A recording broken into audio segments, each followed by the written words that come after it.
Kami ajak Anda pemirsa melihat kondisi terkini di Agam, Sumatera Barat. Sudah ada rekan kami Rindi Salsabila. Rindi, bagaimana kondisi di sana saat ini?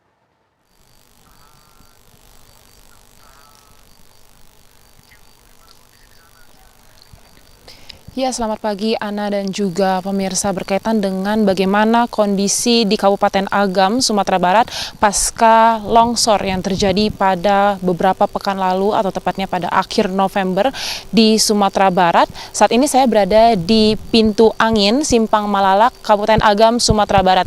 Dan jika kami dapat menceritakan bagaimana akses kami untuk menuju Malalak, memang kami ini melewati jalan si Cincin Malalak begitu ya, yang memang sebenarnya ini adalah akses mudik bagi para pemudik pada Hari Raya Idul Fitri ataupun Natal dan Tahun Baru begitu. Namun kini jalan tersebut terputus. Kami tadi sempat kesulitan begitu ya untuk melewati jalan ini karena memang di setiap kurang lebih 1 kilometer begitu ya ada jalan yang terputus menyempit begitu ya akibat longsoran tanah yang terjatuh begitu. Dan tadi pun juga kami saat menuju Malalak begitu ya ada jalan yang sangat tertutup, seluruhnya terputus akibat tanah yang terjatuh. Dan kami sudah mengonfirmasi kepada warga kira-kira berapa jauh jarak menuju desa terdekat yang terisolir akibat jalan terputus. Ternyata jaraknya adalah 10 km pemirsa dari jalan terputus, sehingga memang untuk warga desa-desa yang ada di Malalak, Kabupaten Agam, Sumatera Barat ini terisolir dan hanya bisa mendapatkan bantuan via udara alias menggunakan helikopter atau relawan yang berjalan kaki ke desa Malalak karena memang jalannya terputus. Dan untuk mengetahui lebih lanjut bagaimana kronologi atau bagaimana kondisi di Simpang Malalak, Sumatera Barat, saya sudah bersama dengan salah satu warga begitu ya. Bapak izin boleh mendekat, kemari Bapak. Ya, oke. Dan saya sedang bersama dengan Bapak Safrudin. Bapak, selamat pagi. Bagaimana kabarnya pada pagi ini? Alhamdulillah baik. Bapak, sebelumnya kami turut berduka cita begitu ya atas apa yang terjadi di Simpang Malalak ini. Namun dapatkah Bapak menceritakan kepada kami bagaimana kondisi ketika longsor di Simpang Malalak ini terjadi, Pak? Ya, pas waktu itu longsor ini tidak langsung kejadian sekaligus, bertahap. Sehari ini sedikit, besok juga ada lagi. Terus selama seminggu itu ada berguyur terus. Jadi setelah itu pas longsor yang di Malalak itu kedengaran ke sini. Jadi bunyinya itu seperti pesawat itu, seperti pesawat nak mendarat itu bunyinya, gemuruh. Jadi pas dilihat ada adik ditanya kan, bagaimana itu, apa itu yang bunyi kedengarannya? Jadi dengarnya nggak tahu katanya, mungkin pesawat gitu. Mungkin pesawat dari hujan lebat. Jadi setelah besok paginya baru ada kabar di sana itu namanya daerah Toboh itu yang longsor. Nah, itu negerinya pas kejadian itu. Bapak, ketika kejadian berarti Bapak di rumah ya. Bagaimana kondisi keluarga dan juga rumah Bapak ketika kejadian longsor itu, Pak? Ya kalau alhamdulillah kalau rumah tidak apa-apa lah, kalau rumah kalau kita cuma seperti yang keadaan sekarang ini alhamdulillah. Cuma akses untuk jalan waktu pernah terkurung di sini, soalnya di sana longsor, di bawah longsor, jadi kita terkurung sini selama 3 hari ada.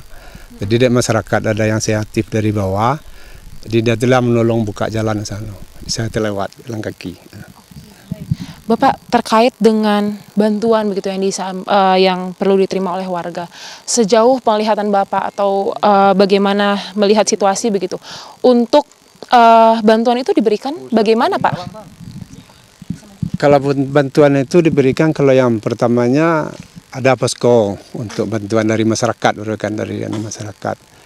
Yang daerah Malalak karena masih waktu itu baru-baru, belum ada yang bantu. Jadi kita lah datang ke sana ramai-ramai, ada sekitar 50 orang lah sana ngantar. Cuma sekali karena sesudah itulah masuk, helikopter masuk. Nah, kita lagi, kita berhenti, jadi kita fokus di kampung itu sendiri lagi. Tadi 50 orang ke Malalak itu berjalan kaki, Pak? Ya, jalan kaki. Ada pakai motor, tapi separuh sampai sinilah jalan kaki. Sana sekitar pulang pergi dia sekitar 6 jam.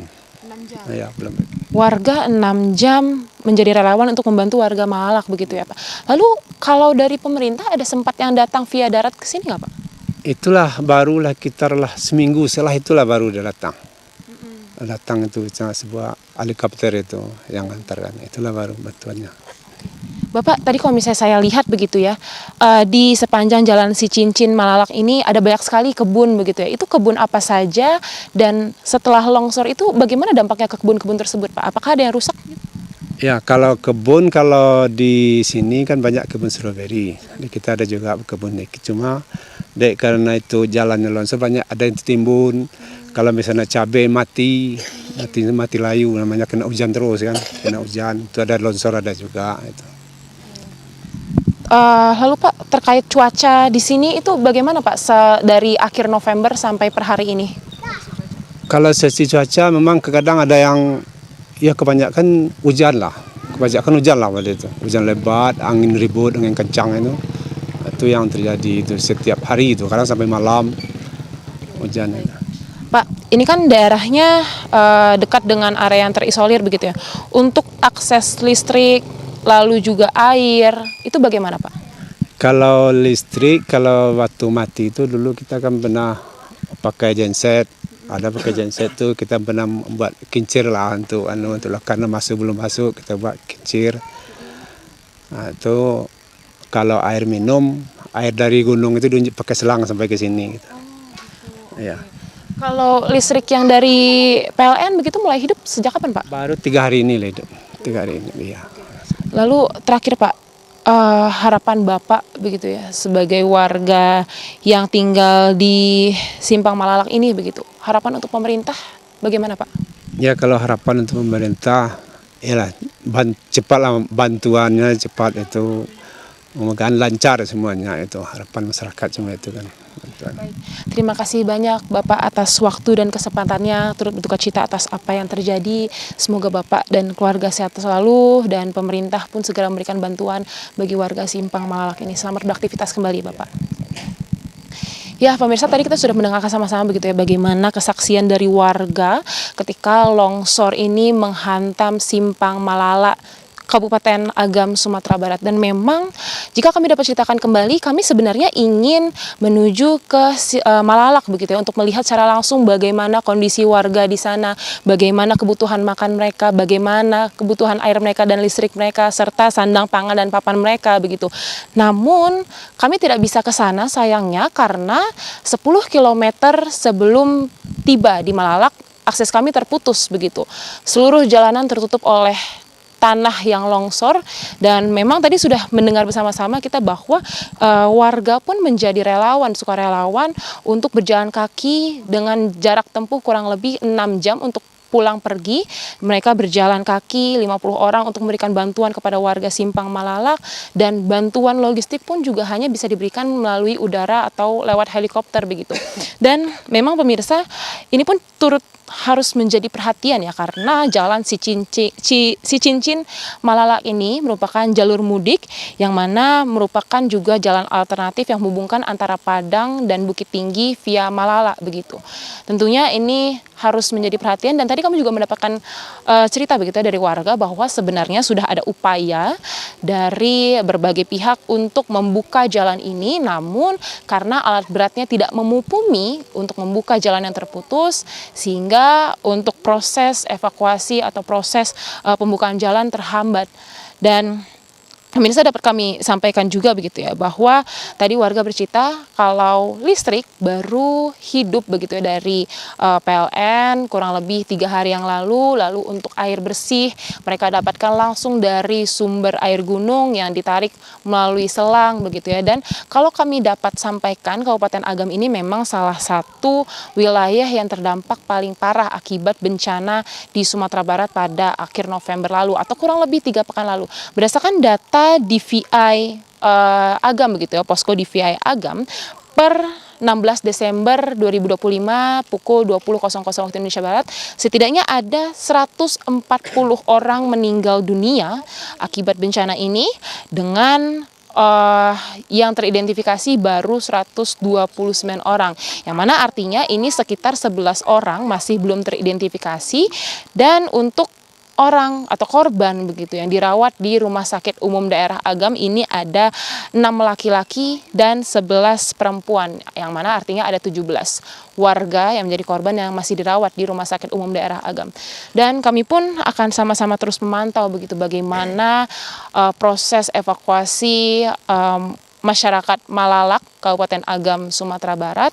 Dan kami pun juga dari tim liputan sebenarnya ingin meliput di tempat jalan terputus, namun karena kondisi memang gerimis untuk saat ini dan untuk tanah pun masih rawan longsor, kami pun memutuskan untuk di tempat aman, sehingga dapat Anda bayangkan bagaimana was-wasnya warga Malalak ketika hujan turun dengan ancaman longsor tambahan, ditambah mereka juga harus menerima keadaan bahwa mereka kehilangan rumahnya, lalu mata pencahariannya, karena memang tadi sudah didengarkan bersama-sama dari warga bahwa untuk warga Simpang Malalak ini begitu ya, sebagian besar adalah petani begitu, petani sayur-sayuran, buah-buahan, dan tadi kami melihat memang ada banyak sekali kebun stroberi begitu, yang mana kalau sebenarnya lokasi ini atau kawasan ini tidak terdampak begitu, kami yakin bahwa ini sebenarnya merupakan kawasan yang ramai begitu, yang bisa menjadi pusat wisata,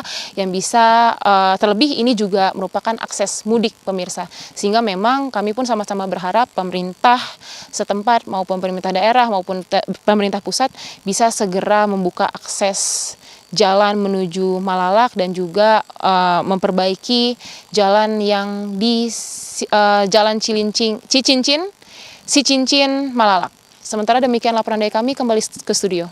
Rindi, tadi Anda sempat katakan bahwa logistik ini sempat dibawa dengan cara berjalan kaki, kemudian airdrop. Pasokannya sendiri ini bisa bertahan berapa lama lagi?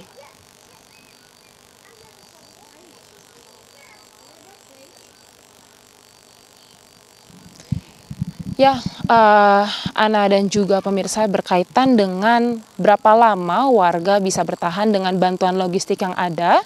Kami pun sampai saat ini sayang sekali masih belum bisa mendapatkan informasi terkait hal tersebut, karena memang untuk warga yang di sini pun mereka juga agak sulit ya untuk ke sana, dan bantuan pun diberikan sekitar 1 pekan yang lalu begitu, sehingga dan untuk informasi pun dari BPBD begitu ya, kami masih belum mendapatkan informasi terbarunya, namun dapat dipastikan bahwa untuk akses menuju Malalak ini terputus, dan dari jalan terputus itu sampai ke Malalak itu jaraknya sekitar 10 km. Dan tadi pun kita juga sudah sama-sama begitu ya, bahwa warga yang menjadi relawan pun harus berjalan kurang lebih 6 jam untuk pulang pergi memberikan bantuan. Itu pun mereka juga harus dengan kondisi yang was-was, karena memang dengan kondisi cuaca yang seperti ini, yakni sering hujan dan juga rawan longsor, itu juga tentu akan membahayakan keselamatan mereka begitu, sehingga memang untuk bantuan lebih diutamakan menggunakan jalur udara begitu atau helikopter. Dan dapat kami ceritakan bahwa saat ini pun juga cuaca sedang gerimis, dan di sebelah kami pun juga ini merupakan bekas-bekas longsor begitu ya, sehingga memang agak rawan begitu. Demikian, Baik. Ana.